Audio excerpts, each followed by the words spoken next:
Saya Ali Iskandar bin Azali dari kelas DJK1A akan menerangkan tajuk Trigonometry. Okey, pertama sekali saya akan menerangkan tentang topik Trigonometry. Apa tu Trigonometry? Trigonometry adalah perkataan yang berasal daripada Yunani, iaitu trigonon dan metro. Maksud trigonon tu macam 3 sudut, maksud metro pula adalah mengukur. Selain itu, trigonometri adalah salah satu topik dalam matematik yang berkaitan dengan sudut, segitiga dan fungsi trigonometri. Terdapat 3 iaitu hypotenuse, opposite dan adjacent. Okey, terdapat sejarah awal dalam tajuk trigonometri ini. Keasalan trigonometri boleh dikesani ke tamadun Mesir kuno, Mesopotamia dan lembah Indus melebihi 4000 tahun dahulu. Orang di England kelihatan berdasarkan trigonometri mereka pada asas sistem per-60-an. Terdapat 3 tokoh pada zaman dahulu yang menemukan matematik. Yang pertama adalah Aryabhata, yang kedua Omar Khayyam, yang ketiga adalah Al-Kashiri.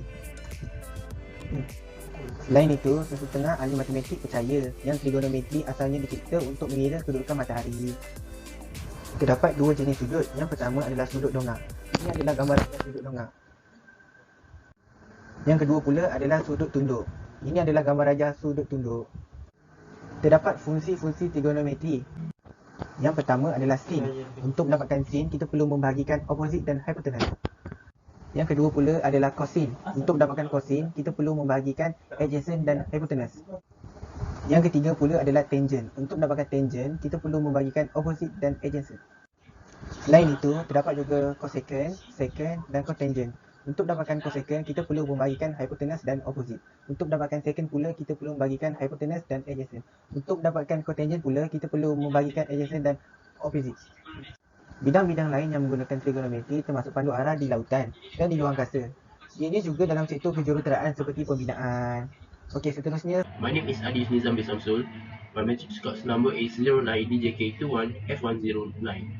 Today, I'm going to share to you guys about the application trigonometry in architecture. Trigonometry is used in architecture to ensure the buildings are built safely.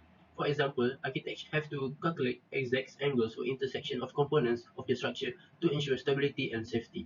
For architecture and engineering relies on the triangular supports. When an engineer determines the length of cables, the height of the support tower, and the angle between the two when gouging with lots of brick strengths. Trigonometry helps him to calculate the correct angles.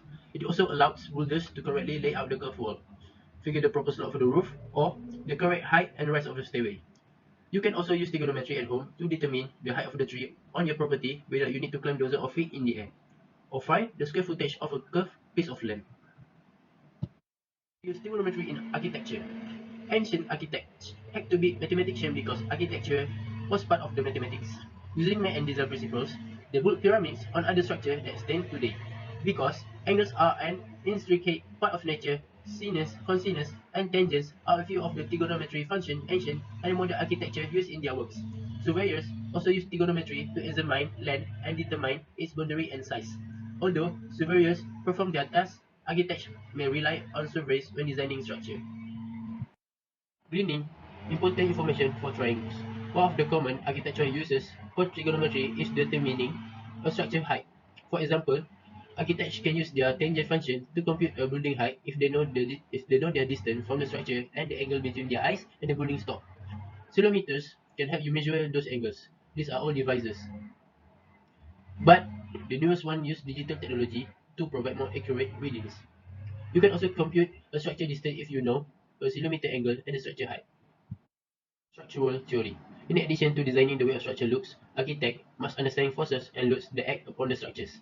Vector, which have a starting point, magnitude and direction, enable you to define those forces and loads. And architecture can use trigonometry function to work in vector and compute loads of forces. For instance, you can use sine and cosine function determine a vector component if you express in terms of the angle in form relative to an axis. Stress analysis and trigonometry. Designing structure that can handle loads forces applied to them is important for architects. They also use trusses in their design to transfer a structure loads forces to some form of support. A truss is like a beam but lighter and more efficient. You can use trigonometry and vector to calculate forces that are worked in trusses. An architect may need to determine stresses at all points in a truss with a diagonal members at a certain angle and no loads attached to different part of it. Truss analysis. The objectives of truss analysis is to determine direction of member forces. The method used for carrying out the analysis with the equation of equilibrium, and by considering only parts of the structure through analyzing its free body diagram to solve the unknowns. Modern architect and technology. Examine a modern city skyline and you probably see a variety of aesthetically pleasing and sometimes unusual buildings. In addition of trigonometry, architect use calculus, geometry, and other form of math to design the decorations. Structure not only have to be sound but also must justify building regulations. Armed with high-speed computer and sophisticated computer-aided design tools, modern architect harness and the full power of mathematics. Unlike ancient architecture wizards, today architect can create virtual models of projects and tweak them as necessary to create fascinating structure that command attention. Hi, my name is Muhammad Previously, my metric number is 09 DJK 1A1008. Today I want to present about mathematical solution with drawing. Example 1. The angle of elevation of the top on the building at a distance of 50 meters from its foot on a horizontal plane is found to be 60 degrees. Find the height of the building. Represent height of the building. BC represents the distance of the building from the point of observation. In the right triangle ABC, the side which is opposite to the angle 60 degree is known as opposite side AB. The side which is opposite to 90 degree is called hypotenuse side AC, and the remaining side is called adjacent side BC. Now, we need to find the length of the side AB. Tan theta equal to opposite side over adjacent side. Tan 60 degree equal to AB over BC. Square root 3 equal to AB over 50. Square root 3 times 50 equal to AB. AB equal to 50 square root 3.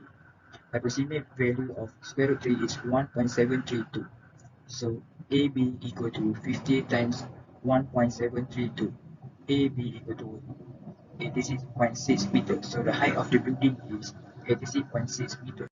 A ladder placed against a wall such that it reaches the top of the wall of height 6 meters and the ladder is inclined at an angle of 60 degrees. Find how far the ladder is from the foot of the wall. AB represents the height of the wall. BC represents the distance between the wall and the foot ladder, and AC represents the length of the ladder. Now, we need to find the distance between foot of the ladder and the wall. That is, we have to find the length of BC. So we're gonna use this. Tan theta equal to opposite side over adjacent side. Tan 60 degree equal to AB over BC. Square root 3 equal to 6 over BC. BC equal to 6 over square root 3. BC equal to 6 over square root 3 times 2 square root 3 over square root 3. BC over BC equal to 6 square root 3 over 3. BC equal to 2 square root 3. Approximate value of square root 3 is 1.732. So BC equal to 2 times 2, 1.732. BC equal to 3.464 meter. So the distance between foot of the ladder and the wall is 3.464 meter. We're gonna move on to example 3. A man wants to determine the height of a lighthouse. He measured the angle at A and found that tan A equal to 3 over 4. What is the height of the lighthouse if A is 40 meters from the base? Here, BC represents height of the lighthouse. AB represents the distance between the lighthouse from the point of observation. Now, we need to find the height of the lighthouse BC. Tan A equal to opposite side over adjacent side. Tan A equal to BC over AB. Given tan A equal to 3 over 4. 3 over 4 equal to BC over 4. 3 times 240 equal to BC times 4. BC equal to 3 times 4 over 4. BC equal to 3 times 10. BC equal to 30 meter. So the height of the lighthouse is 30 meter. Okey, kesimpulannya, trigonometri amat penting dalam penggunaan untuk menyelesaikan masalah kejuruteraan. Hal ini kerana kita boleh mendapatkan sesuatu jumlah yang diperlukan untuk menjelaskan dan menyelesaikan masalah kejuruteraan. Maka, konsep dan teknik yang digunakan dalam trigonometri perlulah difahami dan dimanfaatkan dalam kehidupan seharian kita. Contoh trigonometri dalam kehidupan seharian seperti astronomi, seni bina, geografi, video games, fizik dan bidang perubatan. Sekian, terima kasih.